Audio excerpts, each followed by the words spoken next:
Hi! Magandang araw sa inyo! Narito na naman po si Binibining Sherin upang samahan kayong matuto ng panibago nating aralin para sa asignaturang Filipino. At alam nyo ba, grade 2, nasa huli na tayong bahagdan ng ating taong pampaaralan 2020 to 2021. Ayan, tayo po ngayon ay nasa 4th quarter na at bilang panimulang aralin para sa ating ika-4 na bahagdan, ating uumpisahan ang pag-aaral tungkol sa gamit ng malaking titik at mga bantas. At alam nyo ba yung napaka-espesyal ng video na ito dahil magkakaroon tayo ng pagkakataon na maturuan ng dalawang mahusay na guro na mapapanood natin sa mga susunod na clip. Okay? Handa na ba kayong matuto ngayong araw? Simulan na natin ito!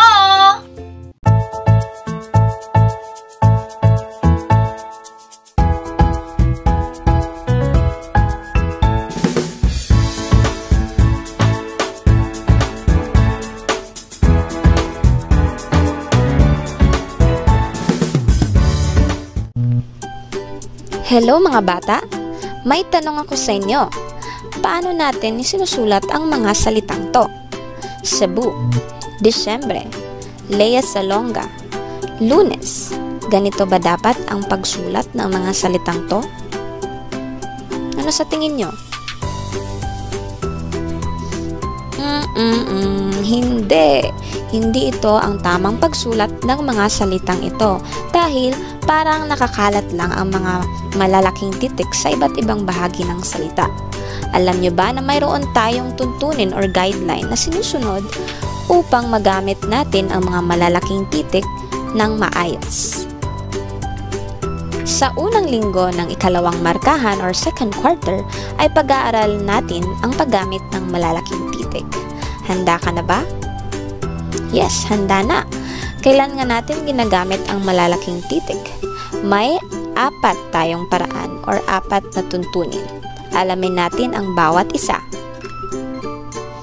Ang unang gamit ng malaking titik ay sa tiyak na ngalan ng tao, bagay, hayop, lugar at pangyayari. Narito ang iilan sa mga halimbawa nito. Tina. Yes, si Tina ay isang bata. Ang kanyang pangalan ay dapat na magsimula sa malaking titik na T. Samsung. Ang Samsung ay isang brand or tiyak na ngalan ng bagay. Kaya dapat lang na magsimula ito sa malaking titik na S. Si Garfield ay isang hayop. Ang pangalan niya ay Garfield. Ito ay tiyak na ngalan ng hayop kaya nagsisimula ito sa malaking titik na G. Ang Boracay ay isang tiyak na ngalan ng lugar, kaya dapat lang na magsimula ito sa malaking titik na B. Para naman sa pangyayari or events, ang Pasko ay isang tiyak na ngalan ng pangyayari, kaya dapat lang na magsimula ito sa malaking titik na P.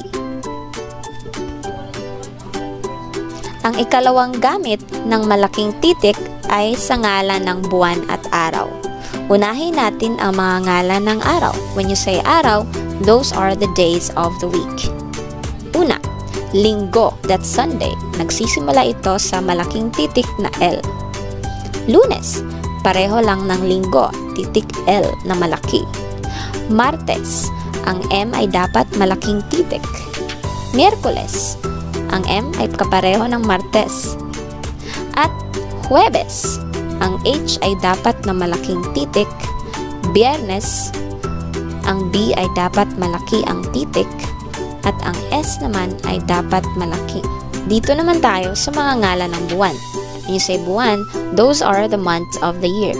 Natatandaan nyo ba ang mga ngalan ng buwan? Isa-isahin natin.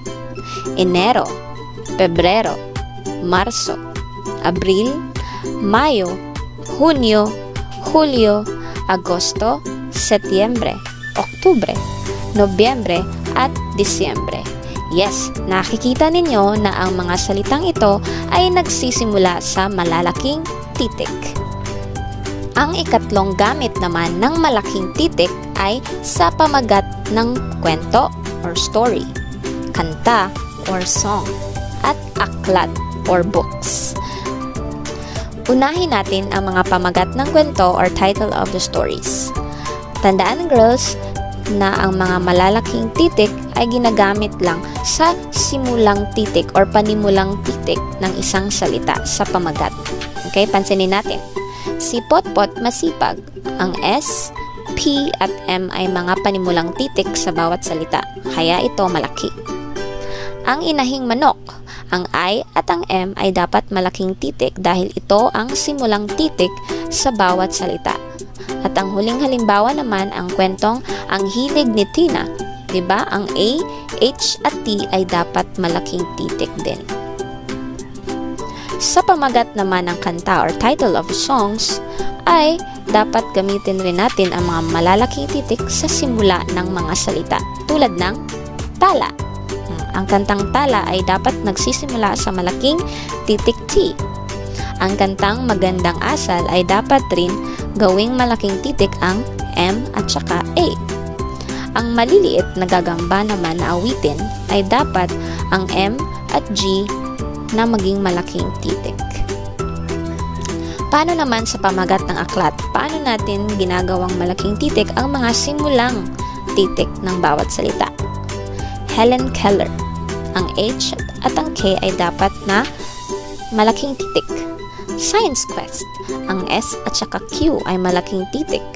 Sa salitang or sa aklat na pluma, ang P ay dapat na maging malaking titik. Ang huli at ang ikaapat naman na gamit ng malaking titik ay sa simula ng pangungusap or the beginning of the sentence. Narito ang mga halimbawa. Basahin natin. Si Mary ay nagtatanim ng halaman.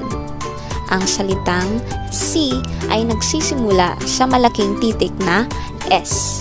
At pansinin natin na si Mary din ay dapat na magsimula sa malaking titik dahil ito ay tiyak na ngalan ng tao.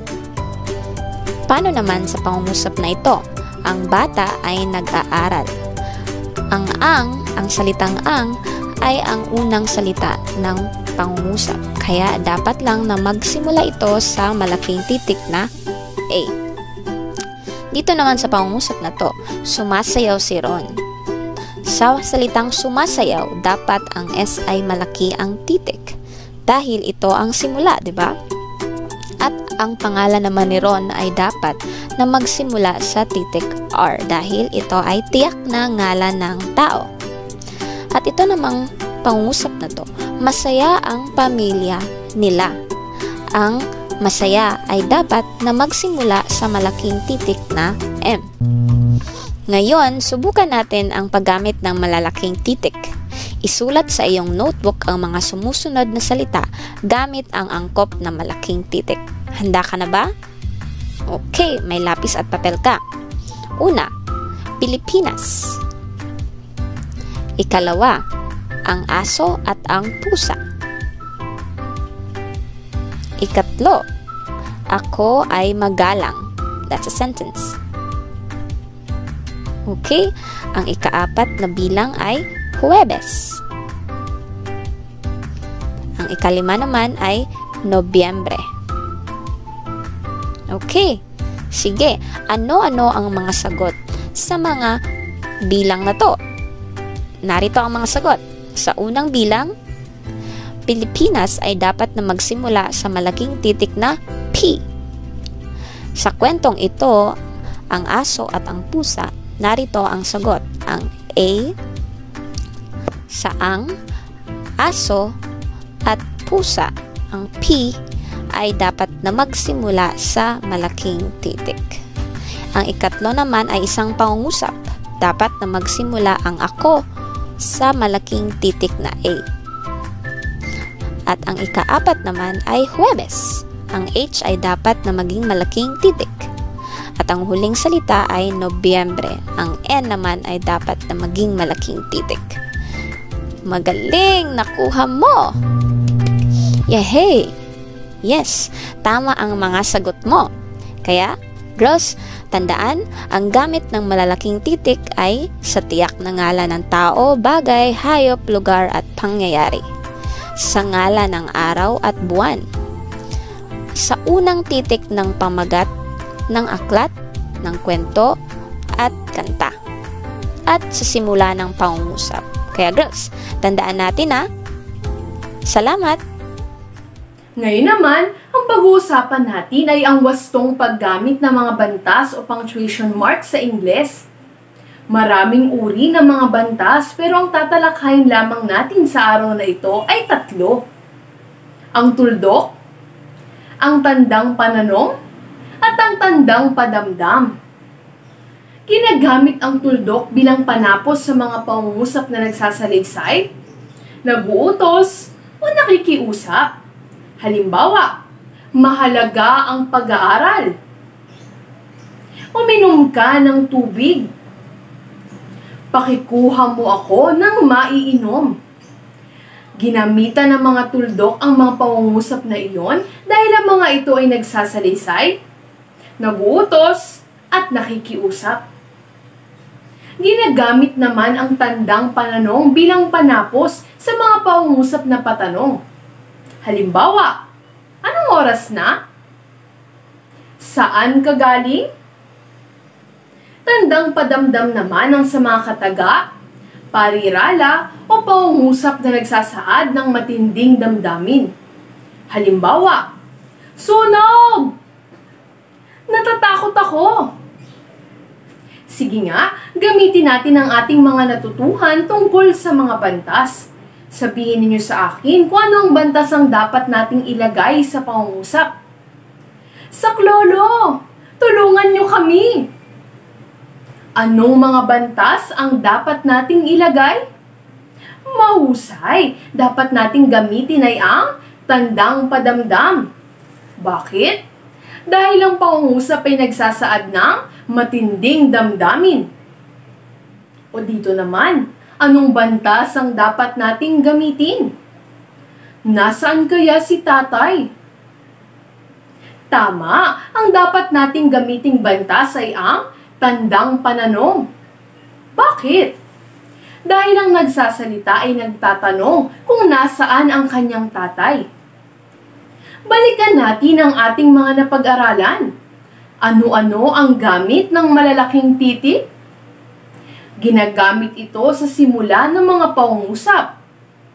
Ginagamit ito sa simula ng tiyak na pangalan. Ginagamit ito sa pamagat ng aklat o palabas. Ginagamit ito sa simula ng ngalan ng buwan at araw. Paano naman ginagamit ang mga bantas na tuldok, tandang pananong, at tandang padamdam? Ang tuldok ay ginagamit na panapos sa mga pangungusap na nagsasalaysay, naguutos, o nakikiusap. Ang tandang pananong ay ginagamit na panapos sa mga pangungusap na nagtatanong. Ang tandang padamdam naman ay ginagamit sa mga kataga, parirala, o pangungusap na nagsasaad ng matinding damdamin. O mga bata, huwag ninyong kalilimutan ang mga napag-usapan natin ngayon ha. Mahalaga ang mga bagay na ito upang lalong maintindihan ng iba ang mga nais nating ipahayag. O paano? Samahan ninyo ako ulit sa susunod na episode ng Hitik Panitik na Lunes. Ako si Teacher Resh para sa Teacher Vibal.